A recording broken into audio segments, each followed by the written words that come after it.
Un jour, il est venu, il m'a mis une patate, j'ai mis ma main. Il m'a cassé le doigt. Attends, j'ai commencé à l'insulter. Attends, tu vas voir, nan. Il m'a dit, ramène qui tu veux.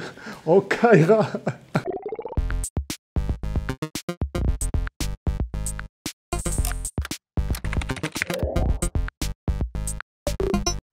Ça m'évoque tellement de choses, mon frère.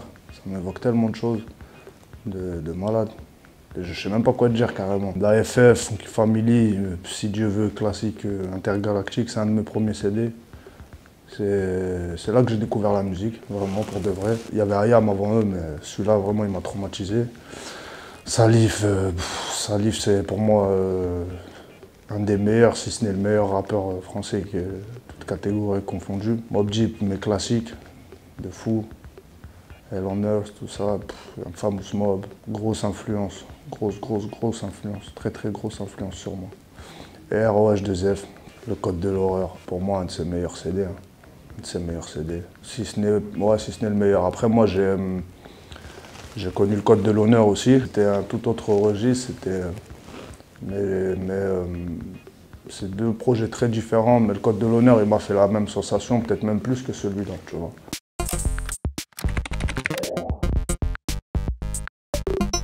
Eminem, influence technique, influence lyricale, j'aimais trop sa folie quand il est arrivé, tu vois. Je l'ai découvert vraiment quand il est arrivé, Eminem, moi. Il m'a appris énormément au niveau de la technique. C'est pour moi un des mecs les plus techniques au monde, il est incroyable et lyricalement, il n'y a personne qui écrit comme lui aux États-Unis. Et d'ailleurs, ils ont tous un peu peur de s'attaquer à lui, ils peuvent pas clasher avec lui. Il y en a qui ont essayé, mais Eminem, c'est Eminem, frère.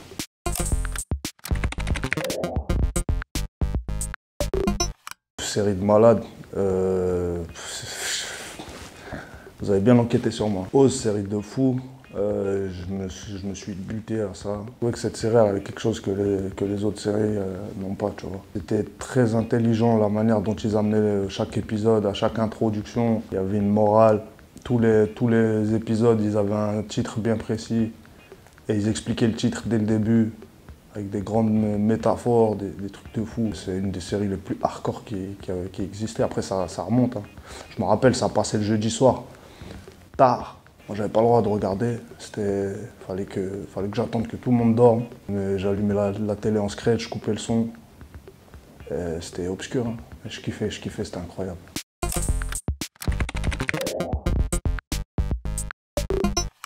Ah, Maes. Mon petit ref, Maes. Même au-delà de la musique, c'est quelqu'un que j'aime beaucoup, tu vois. Caractère de ouf, personnalité de ouf. Il est très marrant, les gens ne le savent pas, mais il est très drôle. Je passe ma vie à rigoler avec lui. Je le rends fou tous les jours, je lui envoie un truc. Big force à lui, incroyable. Pour moi, dans les nouveaux, il n'y en a pas 50 000, hein. Lui, il en fait partie. Il me régale, et jeune Marocain en plus. Il me régale. Je suis pas nationaliste, mais pour le coup, là, je le suis fort.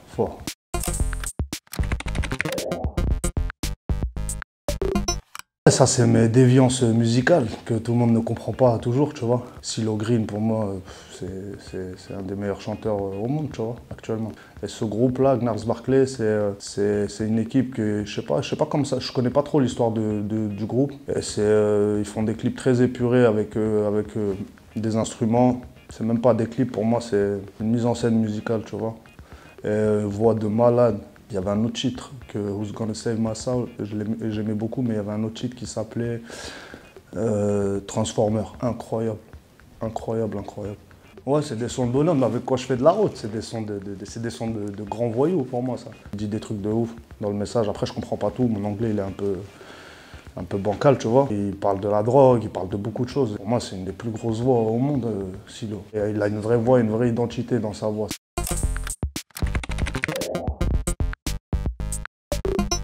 C'est une association qu'un ami à moi qui s'appelle Karim, d'ailleurs je lui passe un grand salam, c'est quelqu'un de très bien. Il a monté cette association pour les handicapés dans l'objectif de leur donner accès au sport, plus particulièrement à la boxe. Comme il sait que j'aime énormément la boxe et puis qu'on se connaît depuis un certain moment, je sais qu'il voulait faire ça depuis un moment. Lui, il a eu un accident grave, il a été opéré Beaucoup de fois, ils ont même raté des opérations sur lui, donc il est en fauteuil roulant, tu vois. Ça lui tenait à cœur de faire ça. Depuis un moment, il m'en parlait, et puis là, ça s'est concrétisé récemment. Je sponsorise l'association, je travaille avec eux. J'essaie de les aider pour amener du budget. C'est pas encore ça, on n'y est pas encore.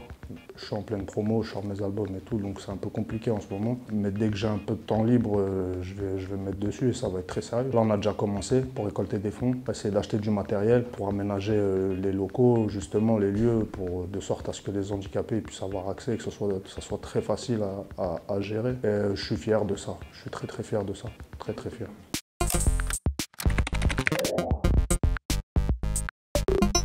Ce projet, il est très particulier et singulier. C'est un des projets les plus aboutis que j'ai fait. Je l'ai sorti en plusieurs parties justement en plusieurs chapitres, donc il y a 4 chapitres. J'ai sorti ces 4 chapitres pour plusieurs raisons. La première, c'est que quand on envoie un album complet, d'un coup, on n'exploite pas forcément tous les morceaux.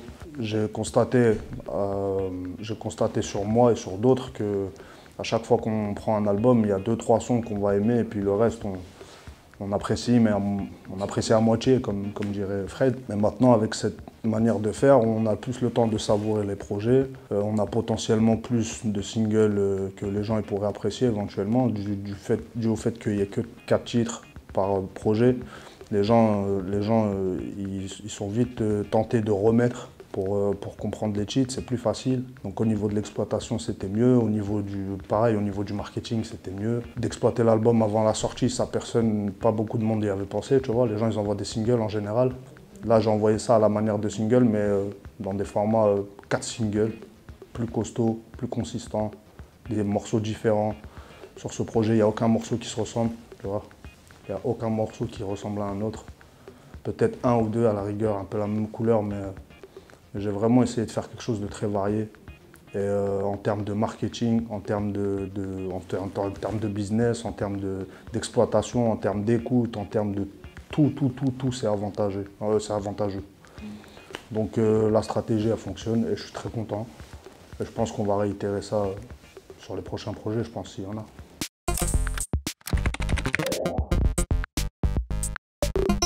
C'est pas un secret que les musulmans ils soient stigmatisés en France, ça va faire 20 ans maintenant, depuis 2001. Moi je pense qu'on est stigmatisé surtout que dans les médias et au niveau politique, ils se servent beaucoup des femmes voilées, etc. pour camoufler le vrai problème de fond en fait. Il y a des gens qui souffrent, il y a des gens qui n'ont pas à manger, il y a des gens qui n'ont pas de logement. Il y a énormément de choses qui ne vont pas en France et eux ils s'appuient sur des femmes. Ils leur ôtent leur liberté pour moi de s'habiller comme elles le souhaitent. Et ils font ça simplement pour dissimuler les vrais problèmes en fait. C'est pas un secret. Après moi je pense que ça à nous aussi d'arrêter d'y faire attention en fait, tu vois. Parce que se justifier sur les plateaux télé, en plus ils envoient des mecs qui ne représentent absolument pas. Ils sont absolument pas représentatifs de ce qu'on véhicule, etc. Je pense que le peuple français n'a aucun problème avec les musulmans. Je pense que c'est les médias et le gouvernement qui essayent de faire en sorte qu'il y ait ce problème-là pour camoufler. Pour moi, c'est très politique tout ça. En vrai, ils s'en foutent. Tu sais, les gens, ils s'en foutent qu'une femme aille à la plage avec un burkini. On s'en tape, tout le monde s'en fout. Ils ont d'autres problèmes, les gens. Ça cache vraiment les problèmes de fond. C'est évident qu'on est stigmatisé et qu'ils se servent de nous pour dissimuler des choses, c'est certain. Là, on parle énormément du voile pour cacher les gilets jaunes, parce que les gilets jaunes, ça fait je sais pas combien d'épisodes, là, on doit être à la saison 50 tu vois. Ça va faire 1 an qu'il y a des manifestations, c'est mis aux oubliettes pour des détails, tu vois. Et ça les arrange, plus qu'autre chose.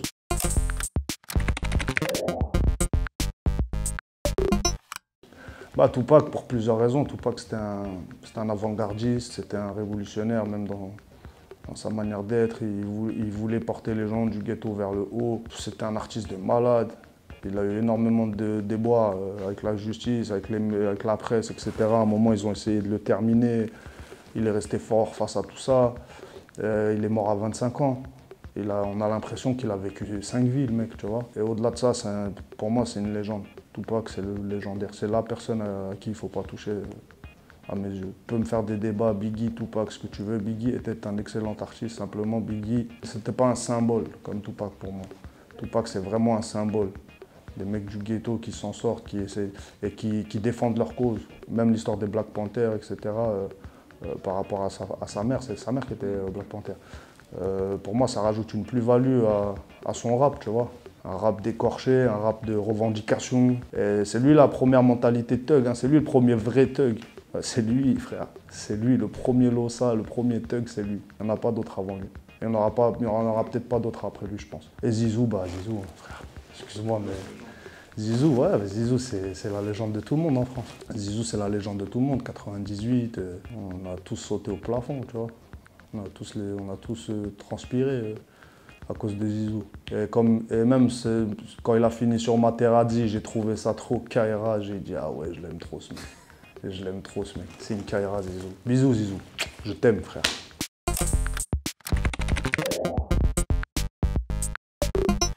Arabica Staff, c'était des grands de mon quartier, tu vois, qui à l'époque, eux, étaient vraiment hip-hop, ils bougeaient, ils allaient dans d'autres villes, etc. Ils commençaient à se faire un nom, tu vois. Ils étaient plus actifs, ils sortaient des projets. C'était pas des projets à haute envergure, mais ils étaient là. Et le mec qui m'a appris à rapper, qui m'a appris les temps, qui m'a appris le souffle, qui m'a appris à gérer, à écrire, etc.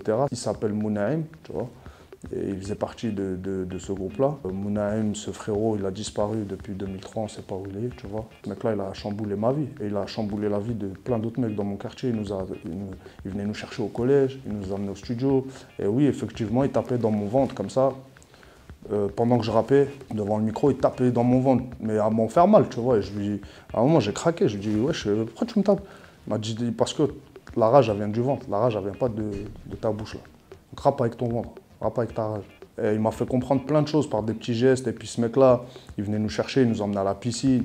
L'après-midi, il nous payait des glaces, on était des salmons, tu vois. Et il avait énormément d'amour pour nous. C'était vraiment quelqu'un, ce mec-là, tu vois. Très respecté et tout. Et il prenait son temps d'adulte pour venir nous chercher, nous, gamins, au collège, pour nous emmener, nous apprendre à rapper, nous faire passer des après-midi où on rigole entre nous. Et ouais, ce mec-là, il a une histoire très importante à mon cœur. Et dès que je fais disque d'or ou quoi, à chaque fois, je lui en fais un pour lui, je le donne à sa famille. C'est une partie de ma vie, c'est une grosse partie de ma vie, ça.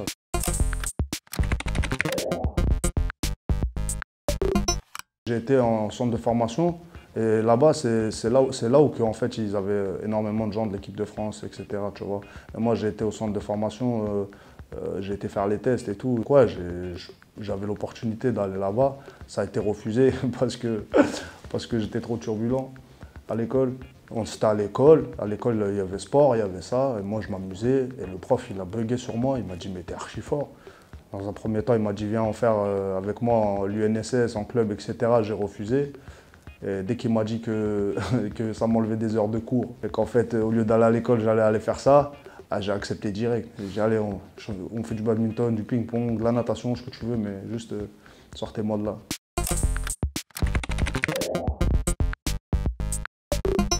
Du collège, Bégon. Ah putain. Mais il a changé, hein. Avant, c'était pas comme ça. Hein.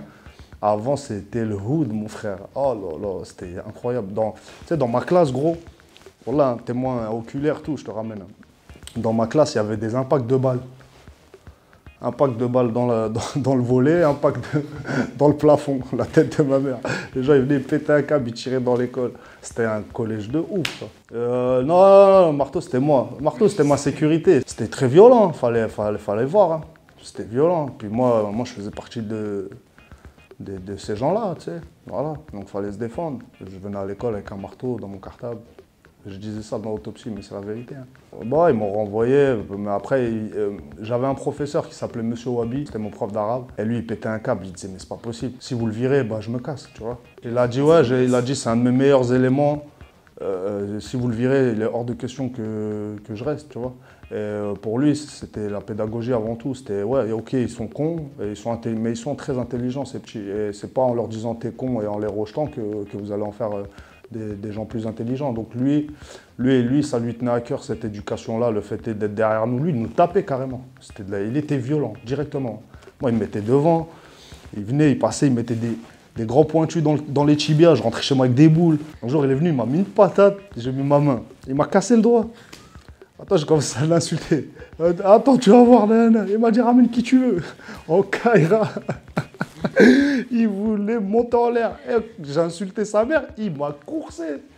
Il m'a coursé dans tout l'établissement, gros. Il m'a coursé, il voulait en découdre. Ce mec-là, il nous aimait pour de vrai, c'était quelqu'un, frère. Notre éducation, notre mentalité, etc. C'est des mecs comme ça qui nous ont forgés à l'époque. Parce qu'au-delà de ça, il était drôle et c'était un des meilleurs professeurs, c'était même le meilleur professeur de la région centre. Hein. Ce mec-là, c'est la Sorbonne qui l'appelait. C'est la Sorbonne qui l'appelait. Il me montrait les feuilles, il me disait, regarde, moi je suis avec vous, bande de hayawan. Tu vois, il me disait, moi je suis là, je reste avec vous pour vous donner de la sephora. Regarde où je pourrais être. Je pourrais être à la Sorbonne, je pourrais être 1000 fois mieux payé, etc. C'était un vrai professeur, comme je sais pas si on en fait encore, mais lui c'était vraiment un vrai professeur. Ça lui tenait à cœur. Ça lui tenait à cœur au point de devenir violent des fois avec nous. Mais c'était comme ça. C'est l'éducation à la dure, à l'ancienne. Monsieur Wabi. Merci beaucoup. Merci à toi, mon frère. Ah ouais, tu m'as la tête. Parti comme M. Wabi, il m'a sorti l'école collège Bégon, bâtard, en photo avec un Thomas.